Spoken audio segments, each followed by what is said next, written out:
本日の聖書箇所をお読みいたします。詩編16編。神よ、私をお守りください。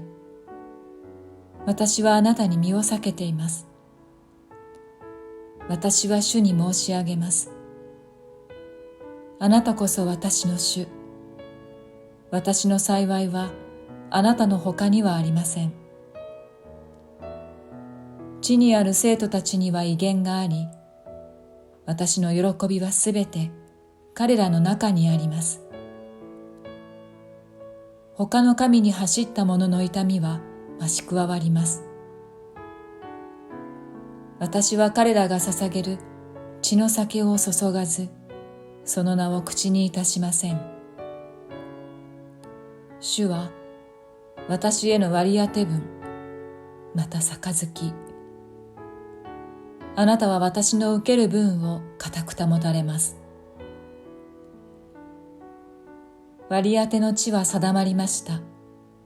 私の好むところに。実に素晴らしい私への譲りの地です。私は褒めたたえます。助言をくださる主を。実に夜ごとに内なる思いが私を教えます。私はいつも主を前にしています。主が私の右におられるので、私は揺るがされることがありません。それゆえ私の心は喜び、私の胸は喜びにあふれます。私の身も安らかに住まいます。あなたは私の魂を黄泉に捨ておかず、あなたにある敬虔なものに滅びをお見せにならないからです。あなたは私に命の道を知らせてくださいます。満ち足りた喜びがあなたの御前にあり、楽しみがあなたの右に常しえにあります。안녕하세요。この2023年、新しい年、教会に語るように私に与えられた言葉は詩編16編です。2023년 이 새해에 교회의 성과로 주께서 주신 말씀은 시편 16편입니다. この詩編はダビデの御霊というタイトルが付けられています。 이 시편은 다윗의 믹담이라는 타이틀이 붙여져 있습니다.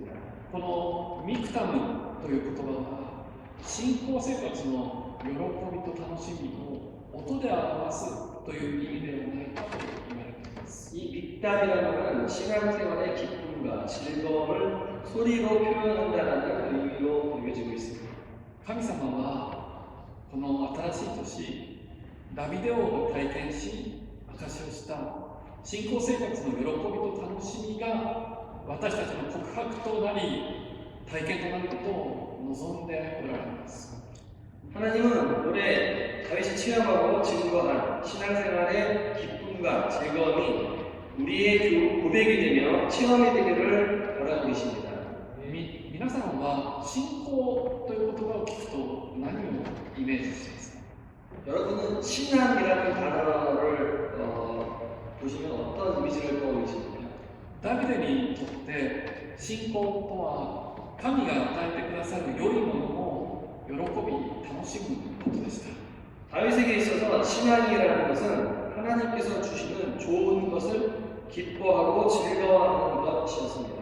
信仰生活とはあなたの人生において神様を喜び楽しむことです。 신앙생활은 여러분의 인생 가운데 있어서 하나님을 기뻐하고 즐거워하는 것을 말합니다. そのことを今日3つの視点から皆さんと一緒に考えていきましょう。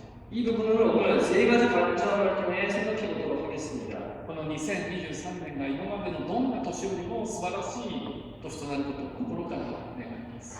2023년이 이제껏 어떤 해보다도 훌륭한 해가 될 것을 진심으로 소원합니다. そのための秘訣となる第1番目です。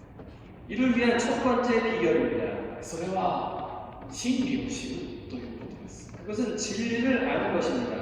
皆さん、この詩編16編でダビデが告白していることは真理なんです。 여러분 오늘 읽으신 시편 16편에서 고백하고 있는 것은 진리입니다.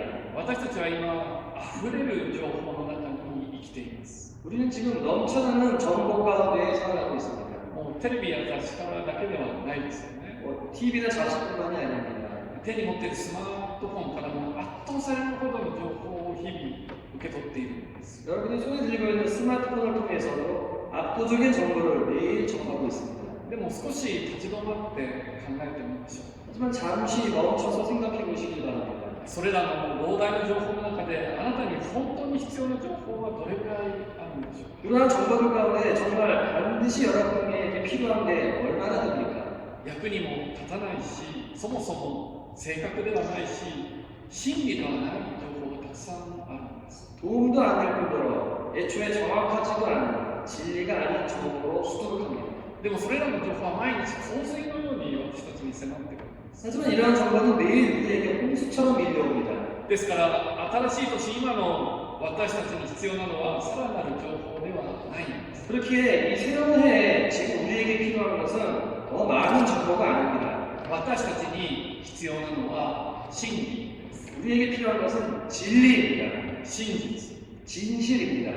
聖書を初めの創世記から読んでいきますと、すぐに歴史的な悲劇の場面に出会います。 성경을 창세기 첫 장부터 읽어 내려가다 보면 얼마 지나지 않아 역사적인 비극의 장면을 바로 보게 됩니다. その悲劇とは悪魔が最初の人間アダムとエヴァを騙すシーンです。 그것은 악마가 최초의 인간 아담과 하와를 속이는 장면입니다. そして今私たちが生きている現代もサタンが私たちを攻撃する方法はその頃と何にも変わっていないということに気がつきます。 그리고 지금 우리가 살아가고 있는 이 세상도 사탄이 우리를 공격하는 방법은 그 당시와 조금도 바뀌지 않습니다. サタンが私たちを神からの祝福を受けないように攻撃する手段は何でしょうか。 사탄이 우리를 하나님의 축복을 받지 못하도록 공격하는 그 방법은 무엇일까요? とってもシンプルな方法です。 매우 간단합니다. それは偽り、 그것은 허위입니다. 嘘、 거짓을 말하는 것입니다. 惑わし。 미혹입니다. 人間は神からの真理を与えられたのにサタンに惑わされ嘘を信じた。 인간은 하나님으로부터 진리를 받았음에도 불구하고 사탄에게 미혹되어 거짓을 믿어버렸습니다. 神がくださった真理には自由、そして祝福の源がありました。 하나님께서 주신 진리에는 자유 그리고 축복의 근원이 있었습니다. ですからその祝福を受け取らないようにサタンは人間に偽りを語ったんです。 그런데 그 축복을 받아들이지 못하도록 사탄은 인간에게 거짓을 속삭였습니다. 私は新しい年に一つのことを心に刻み願っているんです。 우리는 이 새해에 한 가지를 마음에 깊이 새기기를 소원합니다. 今年私と私たちの共同体ミラノ三教会は悪魔の嘘を信じたくありません。 올해 저와 우리 공동체는 이 악마의 착한 발림과 같은 거짓을 받아들이지 않을 것입니다. 惑わされたくないんです。 미혹되지 않을 것입니다. ではどうしたら私たちは悪魔の策略に勝てるんでしょうか。 그렇다면 어떻게 하면 이 악마의 거짓을 이길 수 있을까요? その対策方法もとってもシンプルなんです。 그 대책도 매우 간단합니다. それは神の真理を知ることです。 그것은 하나님의 진리를 아는 것입니다. 以前ある方から韓国ソウルのナムデム市場で買ったというロレックスの時計をお土産にもらったことがあります。 이전에 아는 지인으로부터 한국의 서울 남대문 시장에서 롤렉스 시계를 선물로 받은 적이 있습니다.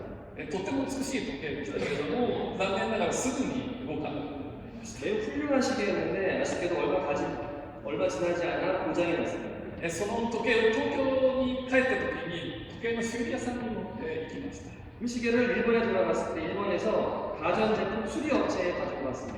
ですが時計の修理を担当するおじいさんの職人に1秒で断られました。 하지만 그 수리공 할아버지에게 바로 거절당했습니다. 俺はこういう偽物を扱うことはできないと言われました。 나는 이런 모조품은 취급하지 않는다라고 말씀하셨습니다. おじさんどうして偽物だと思うんですかと聞きますと、その人はすぐに答えました。 할아버지 왜 이게 모조품이라고 생각하십니까? 라고 물었더니 그 할아버지가 바로 대답하셨습니다. とにかく見た瞬間すぐにわかるんだよ。俺は毎日本物に比くれているんだ。 여하튼 보는 순간 바로 알 수 있다. 내가 매일 진품을 취급하고 있기 때문이다. 私たちが偽りを見抜く方法もたった一つなんです。 우리가 거짓을 분별할 수 있는 방법도 유일합니다. それは毎日毎日本物に触れ続けることなんです。 그것은 매일매일 진품을 만지는 것입니다. ヨハネの福音書の8章31節と32節でイエス様はこう言われました。 요한복음 8장 31절에서 32절 사이에서 예수께서 이렇게 말씀하셨습니다.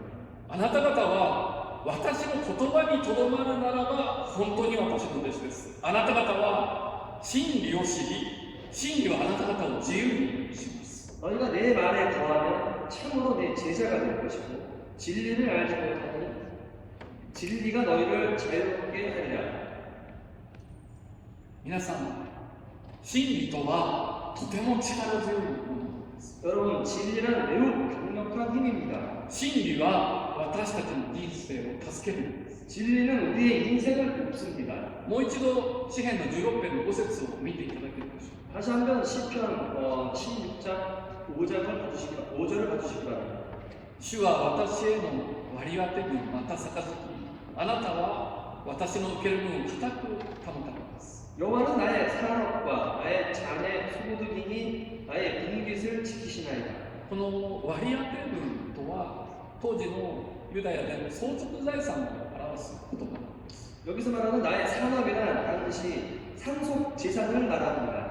そして皆さん、ここで言われていることは神様こそが私たちの相続財産なのだと書かれています。 이 본문에서 말하는 것은 하나님이야말로 우리의 상속 재산이다라고 말하고 있는 것입니다. イエス・キリストというお方そのものが私たちに与えられている最高の宝なんです。 예수 그리스도 자체가 우리를 위해 주신 최고의 보물인 것입니다. 続いて詩篇の16編6節を読みます。 계속해서 16편 6절을 읽어보겠습니다. 割り当ての地は定まりました。私の好むところに実に素晴らしい私の譲りの地です。 내게 줄로 재어준 구역은 아름다운 곳에 있으며 나의 기업이 실로 아름답도다. これは神様が最高のものを私たちに与えてくださったという意味の言葉なんです。 이것은 하나님께서 우리에게 최고의 것을 주셨다라는 의미의 말씀입니다. 皆さん、神様にはできないことがあるんです。 여러분, 하나님께서는 하실 수 없는 것이 있습니다. 神様は私たちに最高以下のものを与えることができないんです。 하나님은 우리에게 최고가 아닌 것을 주시지 못하십니다. 16編の7節を読みます。 16편 7절을 읽겠습니다. 私は褒めたたえます。助言をくださる主。実に夜ごとに内なる思いが私を教えます。 나를 훈계하신 여호와를 송축할지라 밤마다 내 양심이 나를 교훈하도다. 皆さん、この言葉は真理です。 여러분, 이 말씀은 진리입니다.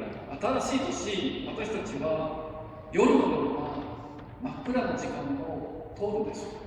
새로운 해에 우리는 밤과 같은 어두운 시간을 지날지도 모르겠습니다. 突然目の前が暗くなり、もうどうしていいかわからなくなるということがあるはずです。 눈앞이 어두워져 어찌할까를 모를 수도 있을 것입니다. ですが、この御言葉の真理をつかんでほしいんです。 하지만 이 진리의 말씀을 여러분들이 반드시 붙드시길 바랍니다. 夜のように暗くなった時こそ神様は私たちに聖霊様を通して知恵を与え、そして的確な助言を与えてくださるんです。 밤과 같이 어두워졌을 때야말로 하나님은 우리에게 성령을 통해 지혜를 주시고 교훈하시며 정확한 조언을 통해 훈계하십니다.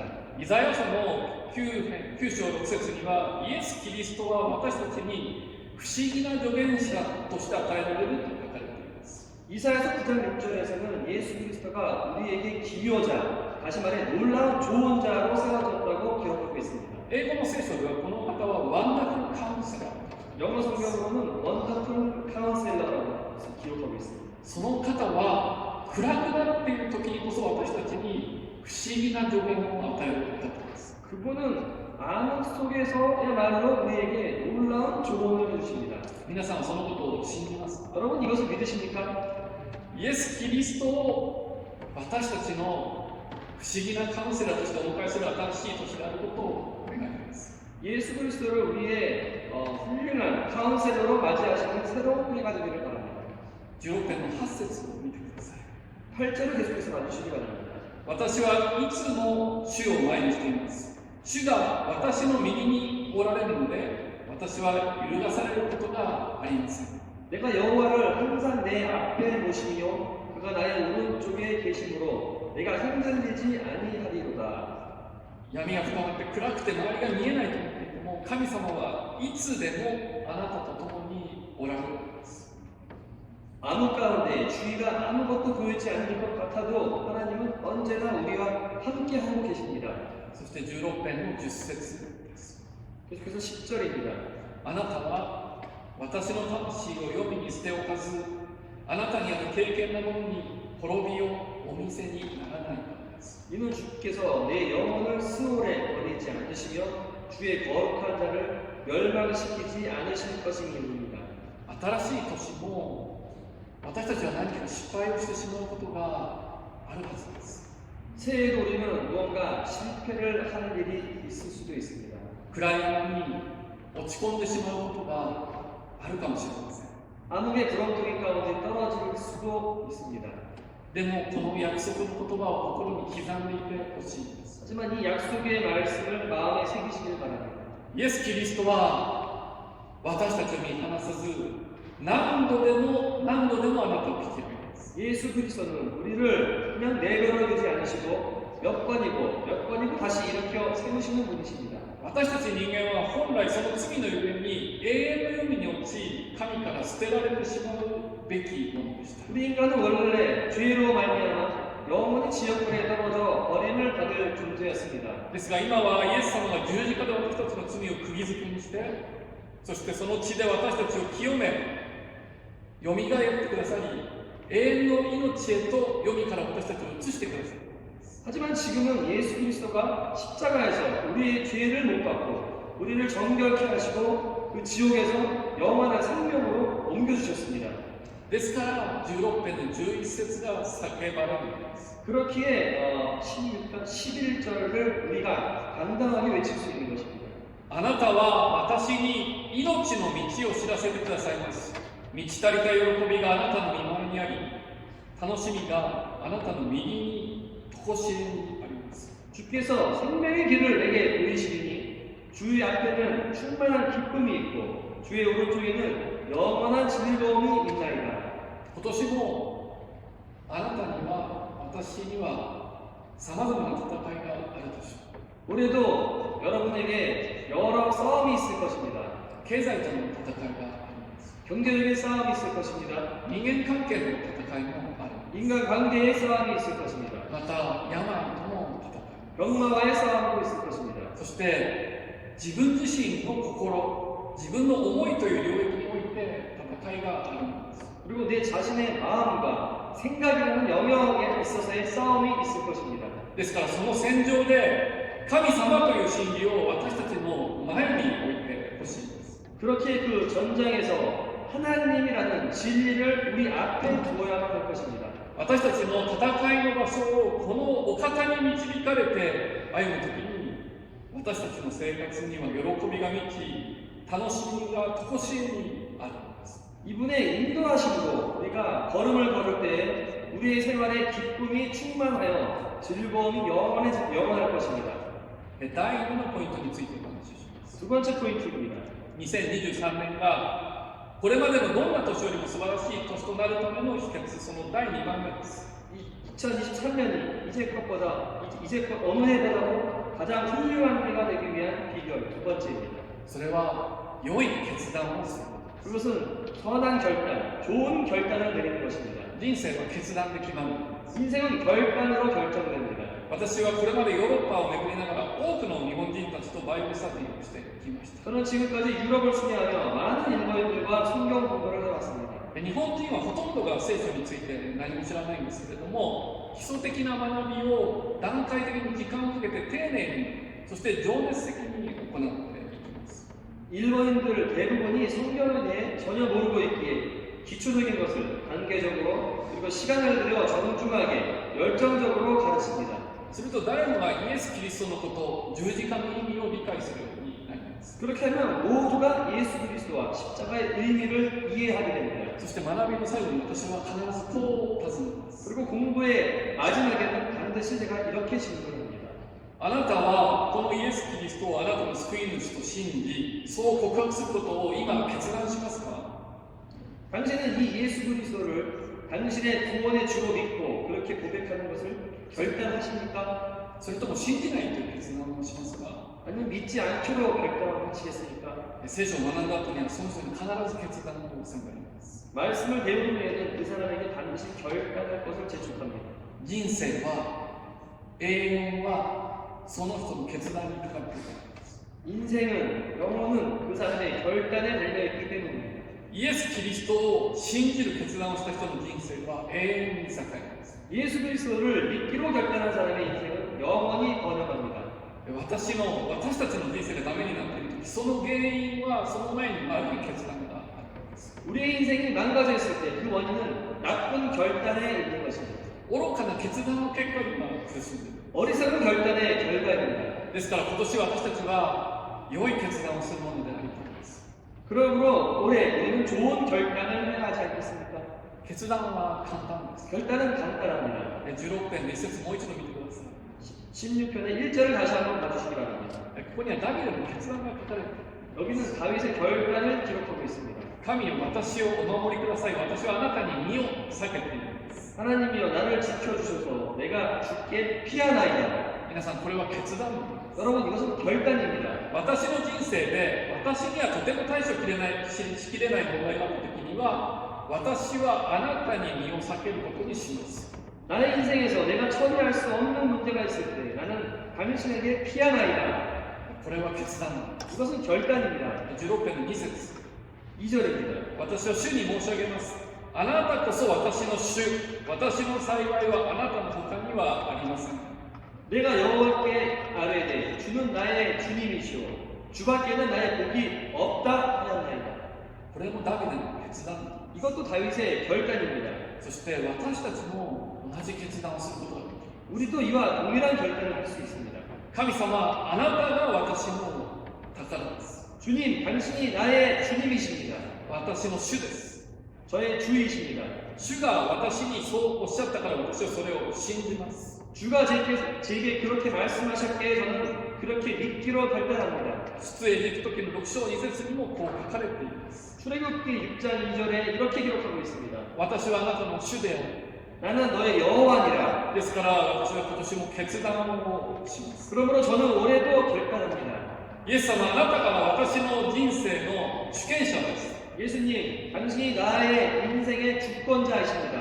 あなたが私の人生を導いて決めてくださることが私の人生の幸せです。 당신이 제 인생을 이끌어 주시고 인도해 주시는 것이 내 인생의 축복입니다. そして私たちがよくしてしまう愚かな決断もあるんです。 그리고 우리가 곧잘하는 어리석은 결단도 있습니다. これは私の人生なので私のものです。 이것은 내 인생이므로 나의 것입니다. 私の人生は私がコントロールします。 내 인생이므로 내가 컨트롤하겠습니다. 神様に人生を明け渡さないという生き方です。 하나님께 그렇게 자기의 인생을 내어드리지 못하는 삶입니다. これは愚かな決断です。 이것은 어리석은 결단입니다. 16編の8節また見てください。 8절을 계속해서 봐주시기 바랍니다. 私はいつも主を前にしています。主が私の右におられるので、私は揺るがされることがありません。 내가 여호와를 항상 내 앞에 모시며 그가 나의 오른편에 계심으로 내가 흔들리지 아니하리로다. これもダビデの決断なんです。 이것도 다윗의 결단입니다. 私たちも同じ決断をしましょう。 우리도 이 새해에 동일한 결단을 하길 바랍니다. 私たちの生活の私たちのこの生き方の一番前にイエス様を置こうではありませんか。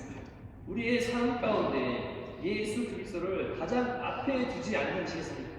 皆さんは今年なんか夢がありますか。 여러분 올해 꿈이 있으십니까? 計画していることや願いはあるんでしょうか。 계획하거나 바라는 것들이 있으십니까? 何か叶えたい目標みたいなものがあるんでしょうか。 뭔가 이루고자 하시는 목표가 있으십니까? いずれにしてもその前にイエス様を置こうではありませんか。 좋지만 그 이전에 먼저 주님을 내 앞에 모시지 않으시겠습니까? たとえ失敗して転んだとしてもたくさん問題があったとしても、問題の真ん中にイエス様を置こうではありませんか。 비록 실패하고 넘어졌을지라도 많은 문제가 있을지라도 그 중심에 예수 그리스도를 모시기를 바랍니다. 最後第3のポイントです。 세 번째 포인트입니다. 2023年が今までのどんな年よりも素晴らしい年となるための秘訣の第3番。 2023년이 지금까지 어떤 해보다도 훌륭한 해가 되기 위한 비결 세 번째입니다. それは喜ぶこと。 그것은 기뻐하는 것입니다. たとえ困難な中を歩んでいる時にもです。 만약 고난의 속을 걸어가고 있을 때라도 기뻐하는 것을 말합니다. 神様はどんな時でも私たちに喜びを用意されているんだと思います。 하나님은 어떠한 때라도 우리에게 기쁨을 예비해 주시는 분이십니다. 16編の9節読みます。 16장 9절을 봐주시기 바랍니다. それゆえ私の心は喜び、私の胸は喜びにあふれます。私の身も安らかに過ごします。 이러므로 나의 마음이 기쁘고 나의 영도 즐거워하며 내 육체도 안전히 살리니. そのような一年でありたいんです。 이러한 1년이 되길 바랍니다. 喜びと楽しみと平安がある賛美教会でありたいんです。 기쁨과 즐거움과 평안이 있는 밀단한 찬양의 교회가 되길 바랍니다. そうではないですか。 그렇지 않습니까? 詩篇の16編は次の言葉で結ばれます。 시편은 다음과 같은 말씀으로 매듭이 지어집니다. あなたは私に命の道を知らせてくださいます。満ち足りた喜びがあなたの見前にあり、楽しみがあなたの右に常しえにあります。 주께서 생명의 길을 내게 보이시리니 주의 앞에는 충만한 기쁨이 있고 주의 오른쪽에는 영원한 즐거움이 있나이다. 神様が私たちに与えてくださったもので最も良い贈り物は何だったでしょうか。 하나님께서 우리에게 주신 선물 중 가장 좋은 것은 무엇일까? それはイエス・キリストです。 그것은 예수 그리스도입니다.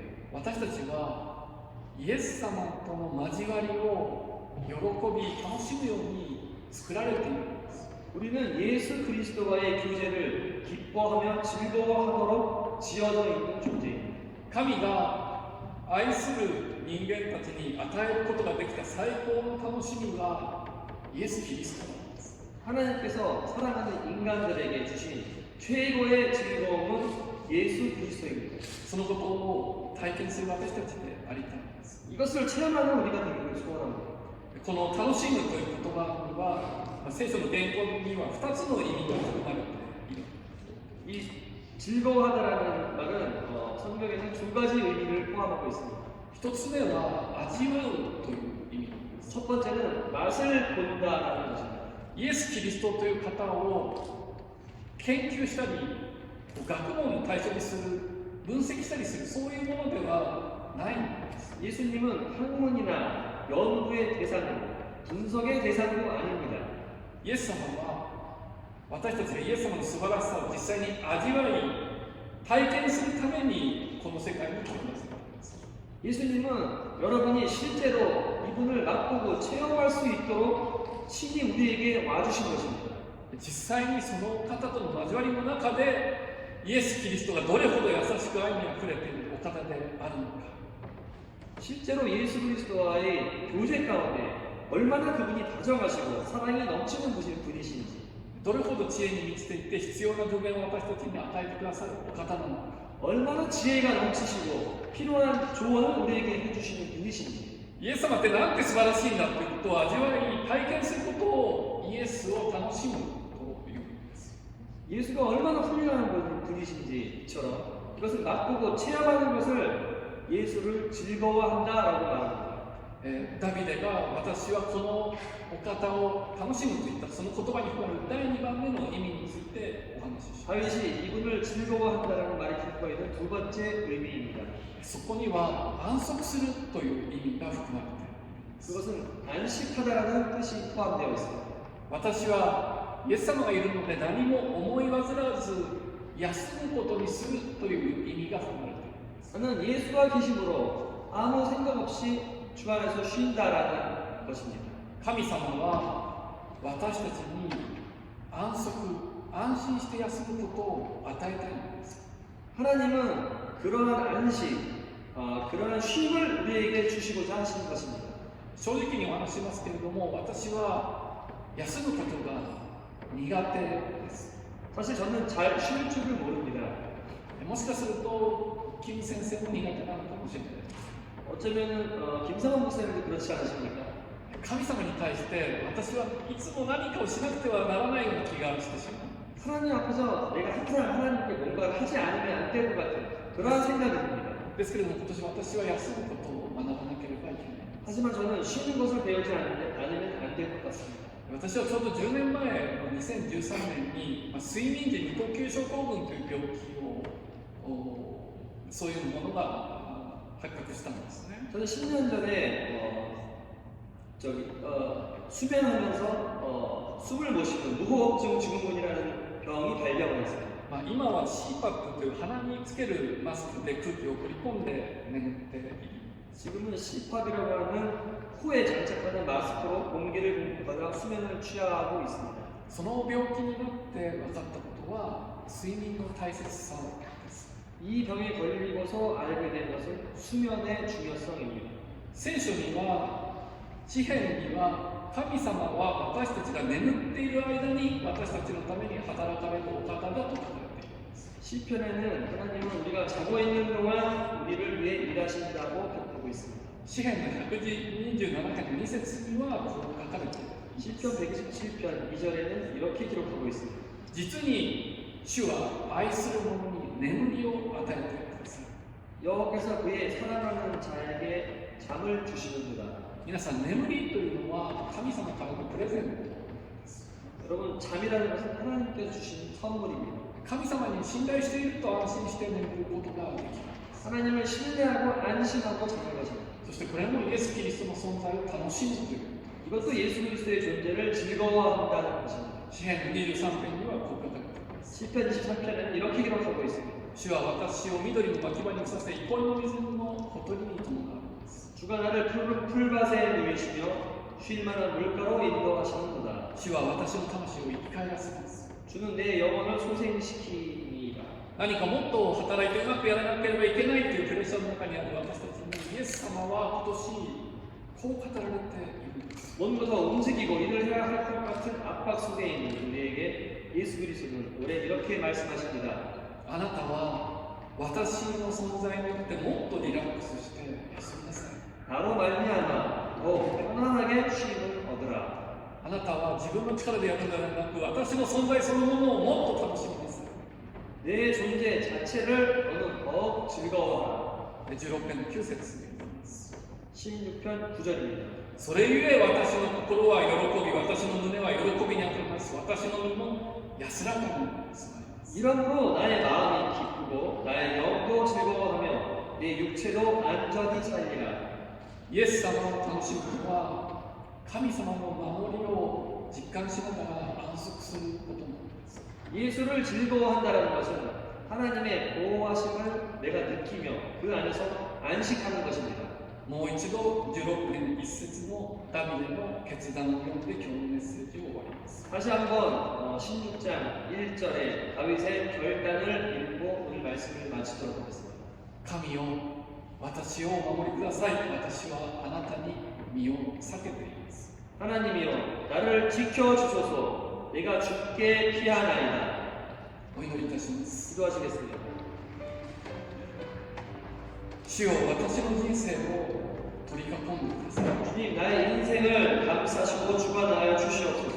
このミラノ賛美教会をあなたの御手で守ってください。 이 밀라노 찬양교회를 당신의 손으로 지켜주시옵소서.